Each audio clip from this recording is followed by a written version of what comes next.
Hello, everyone, and welcome to a Dove Valley Deep Divers special.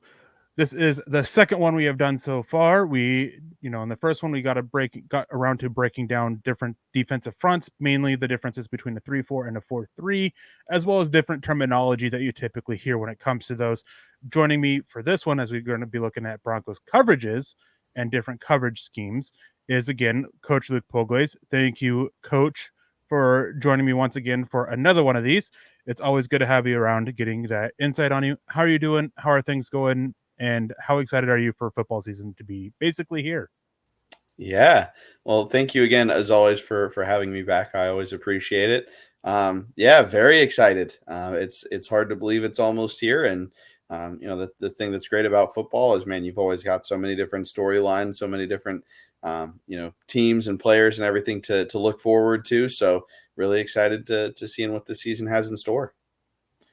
Now, recently, NCAA football 25 came out. It's things that people, around our age have been waiting for years. Have you divulged in it yet? And if so, what team have you been, running with that dynasty? Well, I unfortunately scheduled just about the worst timing for a vacation of all time, which is scheduled a vacation for the week of the release of it.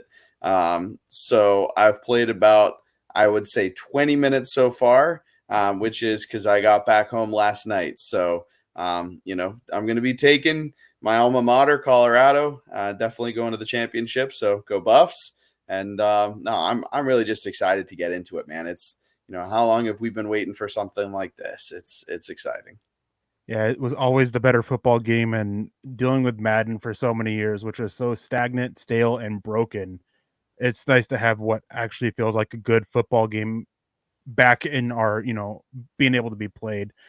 But we're only going to be doing this. It's a previously recorded show, so if you guys watching live, unfortunately, we can't see your comments or answer any of your questions, but you can always leave them in the comment section below here on YouTube, and we can, if I manage to see them, I can always respond to them, or if I see them and you're asking, Coach here a question in particular, I can reach out to him and ask him and get an answer for it and send it back to you. But those are all options. Unfortunately, we just can't respond to them live, as we are not actually live. Now, as I said, we are going to be talking about the Broncos coverages, and we do have this that I can pull up here that is kind of a coverage rate chart here, a spider chart. If I'm remembering school correctly, about the Broncos coverages here. And as you look at it, you can see that cover three under Vance Joseph last season was the most prominent coverage.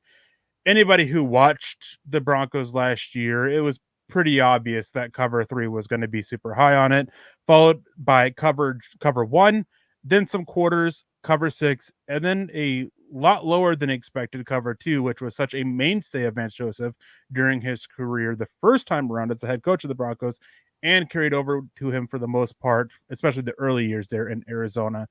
So cover three, what is, the basics of cover three, and what's the easiest way to identify cover three? Yeah. Well, when you're a quarterback and put yourselves in the shoes, pull the helmet on, everything like that, right? You're about to catch the snap. You're in an NFL game. The first thing you're really going to do is try and figure out, okay, where are the safeties, right? Where are the safeties rotating? Where are they located to begin with? Where are their body languages kind of cheating to? What can I kind of glean from that? So, what coverage three and cover one both fall under is what coaches are going to call anything from one high defenses to middle of the field closed defenses to post safety defenses. All of those are just different coach speak for there is a single safety in the middle of the field. And because of that, the way that the coverage is structured, again, you can kind of, we mentioned, NCAA, Madden, games like that, right? Picture it kind of in your head, right? You've got that one big circle right there in the middle of the field. And in cover three, you have two other deep defenders. Most commonly, those are going to be the two cornerbacks. And you're going to play cover three if you feel like you have cornerbacks that you trust in coverage, because, again, those guys are, responsible for playing a third of the field. But so often within this coverage, it becomes effectively man past a certain depth. Now, what gets interesting within that is you have your underneath defenders, and really the soft spots in the defense is what you'd call the seam, right? It's that kind of area that's not as deep as the safeties, but it's behind the underneath defenders. And really, it's kind of right just either side of the middle of the field. So that's kind of the soft spot of cover three is, attacking those seams, attacking kind of the soft spots in the zone is how you'd kind of go about game planning a defense. But really, like I said, as you're the quarterback, as you're taking that snap, you're dropping back, you identify, hey, the safeties are rotating. One of them is going to the middle of the field. The other is kind of coming up a little bit. Now you can say, hey, I know what kind of defensive coverage we're talking about here. Yeah, and the Broncos, I mean, Justin Simmons, he was kind of that high safety for them for the last season, and now the Broncos are replacing him after they let him go. Be curious to see if that changes the coverage scheme a little bit for Vance Joseph. But when you talk about cover three in particular, one team stands out. I mean, they really made it relevant again in the NFL with the Seattle Seahawks, the Legion of Boom with Earl Thomas and Richard Sherman and everyone else that they had in it. Just think of that if that's what you want to try to picture a cover three. If you can't do it, if you don't play Madden or you don't play NCAA football, if you want to think about it in a football terms, think about the old school, Seattle Seahawks there for when they were contenders year after year and unfortunately beat the Broncos in Super Bowl 50. No, was it Super Bowl 50? No, It was Super Bowl 50 was the one 48. they won. Yeah, that was the Panthers. Yeah. So in whatever Super Bowl that was, it is late. I'm tired and I cannot remember off the top of my head. So I apologize for that. That is something that I should know off the top of my head. Anyway, so that's basically, cover three, cover one here a little bit. And then we also talk about when we're talking about coverages, and we'll get to, quarters, cover six, cover two here in just a moment. But you always talk about zone or man predominantly when you're looking at cover three and cover one. What type of coverage are you predominantly getting out of those? Yeah, I mean that's kind of the classic example where cover three is your zone coverage, right? You're dropping, if you're a really old school static zone defense, you're going to be dropping to a spot on the field, and then you're really kind of guarding grass. The new wave, the kind of the in vogue defense was, in the '90s when some of the kind of the brightest defensive minds got together, and it was Saban and Belichick and everything like that, and they said, hey, what if we created what they called pattern matching zone, which is, we're going to play patterns where we're going to, play zone, but it's going to turn into man, and that's going to be harder for an offense. And yeah, I mean, they kind of revolutionized the way that the coverage was played. But again, cover three at its heart fundamentally is zone, right? It's zone that might turn into man, but it starts and continues as zone. Cover one's the opposite. Cover one is man, right? There's no getting around it. You are playing man. The kind of the joke in coaching circles is you can always kind of call it cat coverage, which is, hey, you've got that cat. Wherever he goes, you got that cat. And that's really what it is man. It's man everywhere he goes. In Saban terminology, they'd call it Meg, MEG, man everywhere he goes. That's kind of how they structure the defense. There's still that single safety in the middle of the field, that post safety, but everything kind of revolves around a man function as opposed to a zone function.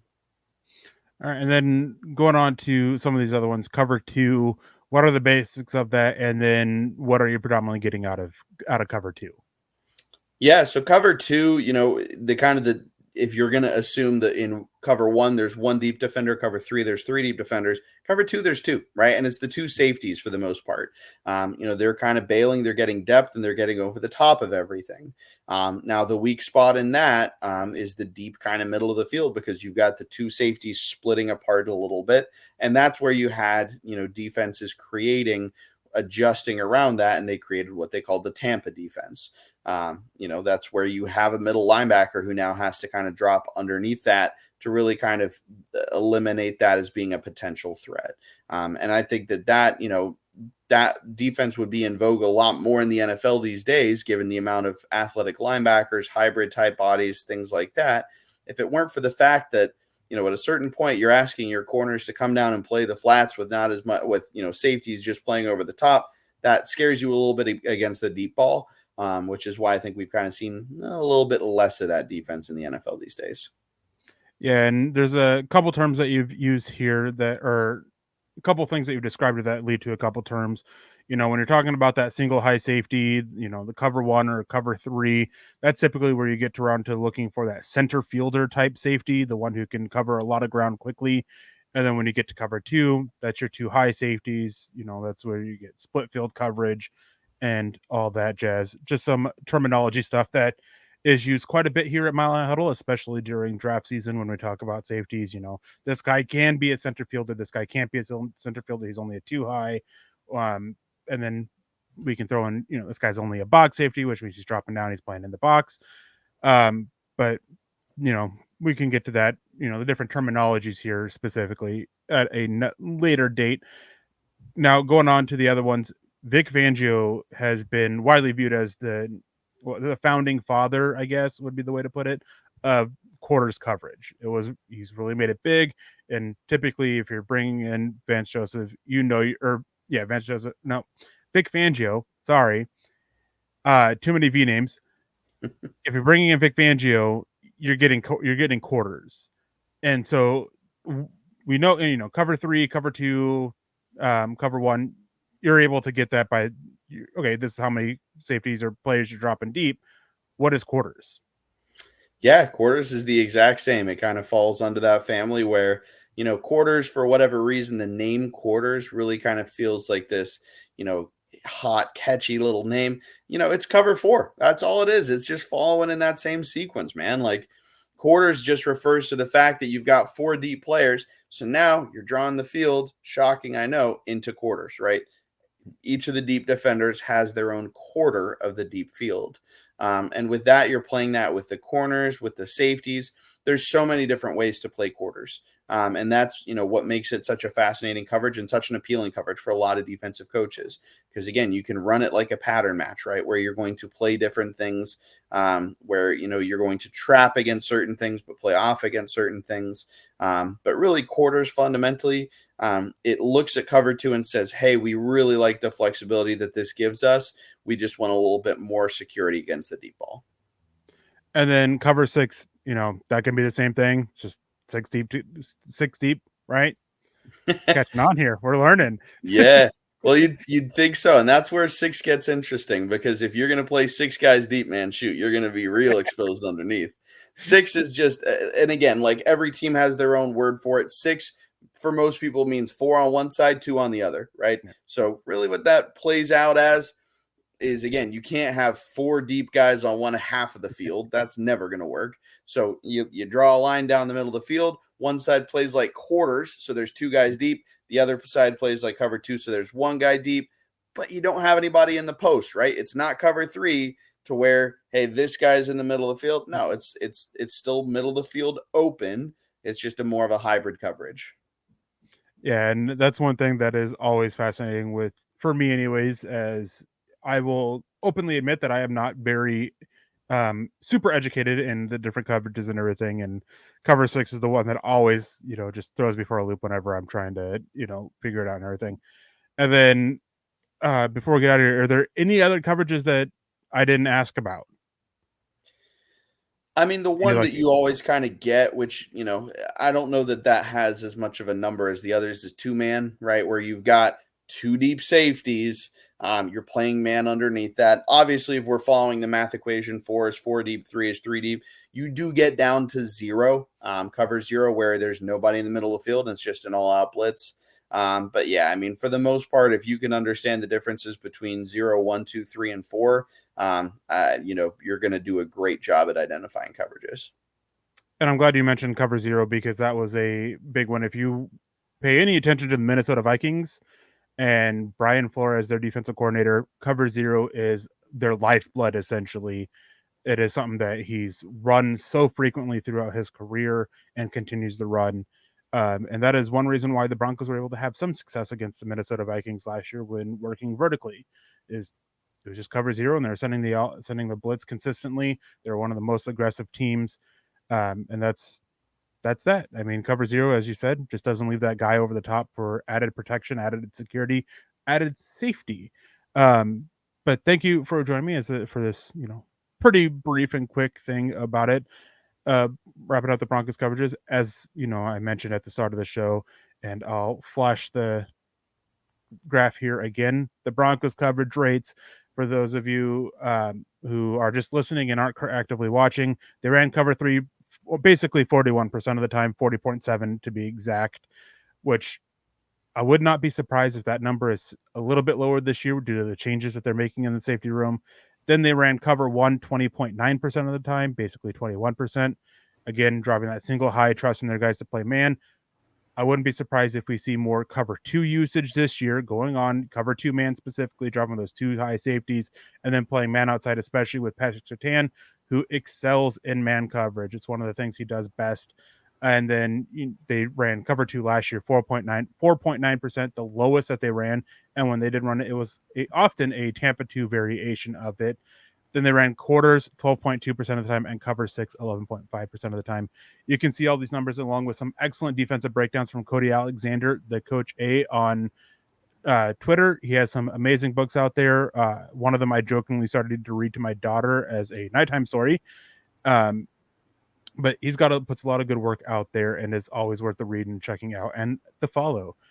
So, Coach, anything else real quick before we get out of here about coverages that you'd like to just get out there to try to help teach somebody something? I would always say if you think about coverages as being organized by how many people are deep, keep in mind just by again math how many people that leaves underneath, right? So always think about, if you're a defensive coach, you're thinking about it as shoot, where are my weaknesses? As an offensive coach, I'm saying, heck yeah, where can I get after these guys? Yeah, and hopefully here in the future, I know you have football season coming up, but hopefully in the future, if not this year, next year, we can get together and create more of these. It's always nice to learn a little bit more. Always nice to have you on and chat football with you. But thank you guys for listening. Thank you guys for joining. You can follow me on Twitter at Erick Trickel, and you can follow Coach Luc Polglaze on Twitter at Luc Polglaze. If you guys have any questions or comments, you can leave them below in the comment section. We appreciate you guys listening. Hope you guys have a wonderful evening or day. And as always, stay safe.